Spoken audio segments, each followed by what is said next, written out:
आज हम लोग केमिस्ट्री में एक बहुत ही महत्वपूर्ण टॉपिक पढ़ने जा रहे हैं। इसमें हम लोग सीखेंगे कि किसी भी केमिकल कंपाउंड कोई भी आपको दिया गया हो तो उसका केमिकल फॉर्मूला हम लोग कैसे लिखेंगे। मैं एक एग्जांपल के थ्रू आपको समझाने की कोशिश करता हूं। जैसे मैं एक एग्जांपल लेता हूं, सोडियम सल्फेट। तो आपने पढ़ा होगा कि सोडियम सल्फेट का जो फॉर्मूला होता है वो होता है Na2SO4। अब क्वेश्चन ये है कि केमिस्ट्री में बहुत सारे ऐसे ही केमिकल कंपाउंड्स होते हैं, हजारों में हैं। तो अब हजारों में केमिकल कंपाउंड्स के फॉर्मूले याद नहीं किए जा सकते। आप सारे फॉर्मूले रट नहीं सकते क्योंकि हजारों में है, यहाँ तक कि लाखों में होंगे। तो अब हमें सीखना पड़ेगा कि किसी भी केमिकल कंपाउंड का फॉर्मूला लिखा कैसे जाए। तो हमने जैसे आपके सामने लिखा है सोडियम सल्फेट, जिसका हमने फॉर्मूला लिखा है Na2SO4। तो हम लोग यहाँ पर ये सीखेंगे कि आखिर ये Na2SO4 फॉर्मूला बना कैसे केमिकल फॉर्मूला आया। तो अभी मैं आपको एक आयंस का एक चार्ट शो करूंगा वीडियो में, वो आप देखेंगे, आपने पढ़ा भी होगा। जैसे सोडियम और सल्फेट आपने देखा होगा, कोई भी केमिकल कंपाउंड होता है, कोई भी केमिकल सब्सटेंस होता है तो उसमें दो पार्ट्स होते हैं, एक पॉजिटिव पार्ट एक नेगेटिव पार्ट। तो इसमें अगर आप देखें तो सोडियम आपका पॉजिटिव है, सल्फेट आपका नेगेटिव है। ये आपको याद रखना पड़ेगा कि जो सोडियम है उस पे पॉजिटिव चार्ज होता है और सल्फेट पे नेगेटिव चार्ज। और आपको ये भी याद रखना पड़ेगा कि जो सोडियम है उस पे सिंगल पॉजिटिव चार्ज होता है और जो सल्फेट होता है उस पे दो नेगेटिव चार्ज होते हैं। ये हम लोग देखेंगे अभी कि आपको याद रखना है, कैसे याद रखेंगे। अभी हम लोग ये देखते हैं कि आखिर इससे ये फॉर्मूला आया कहां से। तो आप देख पा रहे हो कि सोडियम पे सिंगल पॉजिटिव चार्ज है तो प्लस का मतलब होता है 1, सिंगल प्लस है। और यहाँ सल्फेट पे आप देख पा रहे हो यहाँ पर 2 माइनस है तो यहाँ पर 2। ये जो है ये वैलेंसीज है, इसकी संयोजकता है। तो यहाँ पर हमने वैलेंसीज में कोई साइन नहीं लेंगे। तो ये 1, यहाँ पर ये -2 है तो यहाँ पर 2। इसको हम लोग क्रॉस कर देंगे और जब इसको हम यहाँ पर क्रॉस करेंगे बच्चों तो यहाँ पर आप देखेंगे कि यहाँ पर Na और यहाँ पर ये 2 और ये SO4, यहाँ पर 1 आएगा। अगर आप लोग देखें तो यहाँ पर 1 और यहाँ पर 2, लेकिन आपको पता है कि 1 को हम लोग नेग्लेक्ट करते हैं, ना लिखें तो भी 1 ही होता है। तो हम इसको नॉर्मली इस तरीके से लिख सकते हैं जो कि आप ऊपर लिखा हुआ देख पा रहे हैं। तो इस तरीके से आप एक केमिकल कंपाउंड का केमिकल फॉर्मूला लिख सकते हैं और ये रिएक्शंस में बहुत ही ज्यादा महत्वपूर्ण इंपॉर्टेंट हो जाता है। अब अगर हम कोई दूसरा एग्जांपल लें तो अगर हम यहां पर कोई दूसरा एग्जांपल लें तो मैं दूसरा एग्जांपल लेता हूं, सोडियम कार्बोनेट। और यहां पर अगर हम सोडियम कार्बोनेट को देखें तो आपको समझ आ रहा होगा, यहाँ पे सोडियम है तो यहाँ पर Na होगा और कार्बोनेट है तो कार्बोनेट का फॉर्मूला होता है CO3।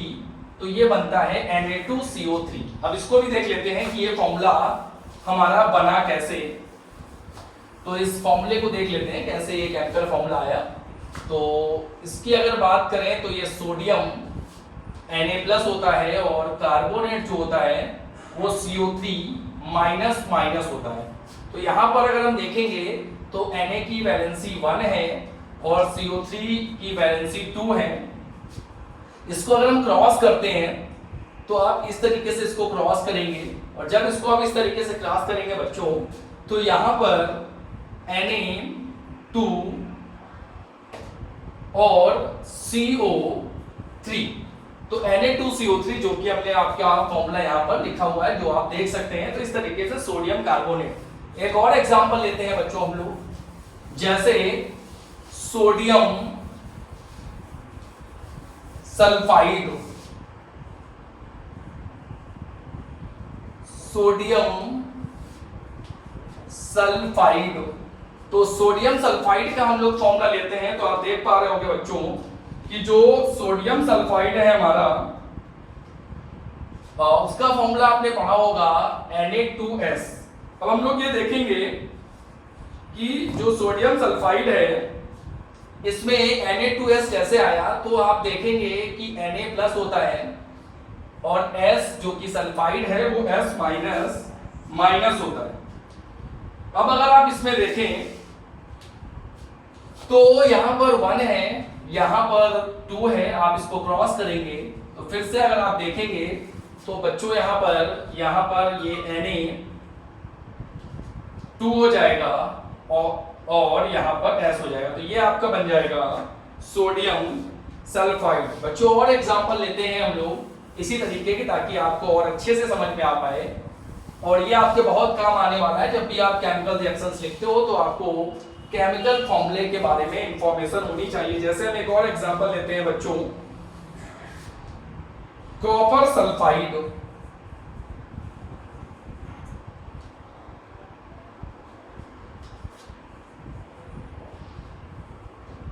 तो बच्चों कॉपर सल्फाइड का जो आपने फॉर्मूला पढ़ा होगा वो पढ़ा होगा Cu2S। वैसे आपको पता होगा बच्चों, आपने पढ़ा होगा कि कॉपर की 2 वैलेंसी वेरिएबल वैलेंसी शो करता है, Cu plus and Cu plus plus variable valency show करता है। तो अगर आप फॉर्मूले को देखें तो आप यहाँ पर देखेंगे ये Cu है, ये S है।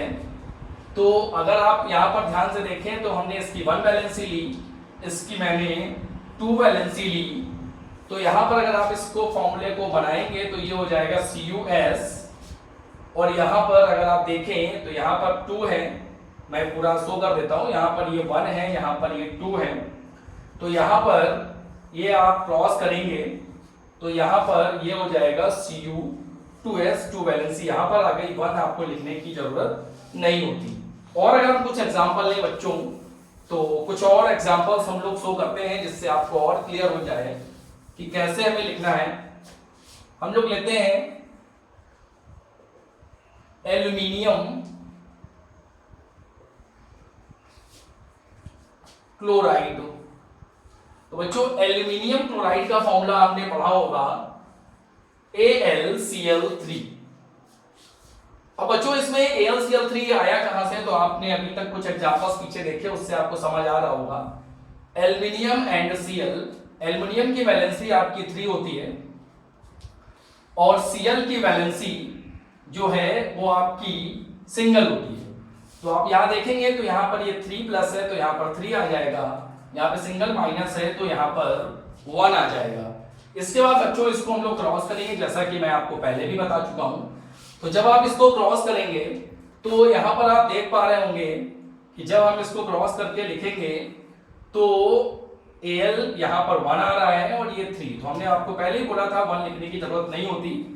तो AlCl3। बच्चों और एग्जांपल्स कुछ हम लोग देखते हैं इसी टाइप के।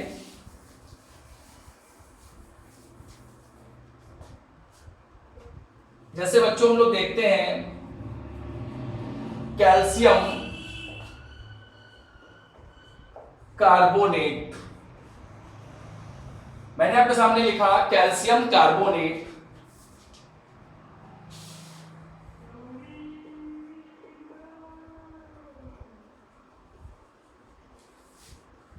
तो बच्चों कैल्शियम कार्बोनेट का फॉर्मूला आपने पढ़ा होगा CaCO3। अब बच्चों इसमें हम क्या करेंगे, अगर इसको ओपन करके दिखाएं ये फॉर्मूला कैसे आया, तो CaCO3 लेंगे। तो अब यहां पर आप जानते हैं कि Ca जो होता है ये प्लस प्लस होता है, एल्कली अर्थ मेटल है Ca, क्षारीय मृदा धातु, और कार्बोनेट जो होता है वो माइनस माइनस है, कार्बोनेट आयन। अब अगर आप इसको देखेंगे बच्चों तो ये जो फॉर्मूला बनेगा, अगर आप देखें तो यहां पर ये प्लस प्लस है तो प्लस प्लस का मतलब यहां पर 2 लिखा जाएगा, और यहां पर माइनस माइनस है तो यहां पर भी 2 लिखा जाएगा। और अगर जो रूल हम लोग फॉलो कर रहे हैं उस पे अगर जाएं तो ये 2 तो उस हिसाब से हमें इसको ऐसे लिखना पड़ेगा Ca2 और CO3 का होल ट्वाइस। बट जब यहां पर आप बच्चों देख रहे हैं कि दोनों सेम हैं, तो जैसे हम लोग मैथमेटिक्स में कॉमन ले लेते हैं, वैसे ही हम जब यहाँ पर positive ion and negative ion की वैलेंसी सेम होती है तो उसको शो करने की कोई भी आवश्यकता नहीं होती। तो हम लोग क्या करेंगे कि उसको ऐसे ही विथआउट वैलेंसी शो ऐसे ही शो करके लिखेंगे, तो ये आपका हो जाएगा कैल्शियम कार्बोनेट। बच्चों अगर ऐसे ही हम लोग एक एग्जांपल और लें,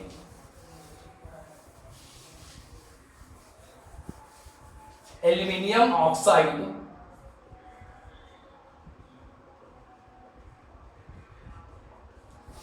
तो एल्युमिनियम ऑक्साइड आपको पता है Al2O3 होता है, जिसको हम लोग एल्यूमिना भी बोलते हैं।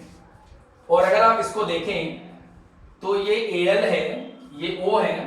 Al की जो वैलेंसी है वो आपको पता है 3 होती है, O की जो वैलेंसी है वो 2 है।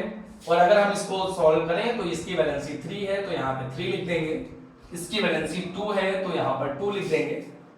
और 3 और 2 लिखने के बाद जब आप देखेंगे कि क्रॉस करने वाले हैं हम लोग, तो जब इसको क्रॉस करेंगे तो आप देखेंगे कि यहाँ पर इस तरीके से Al2 हो जाएगा और O3 हो जाएगा।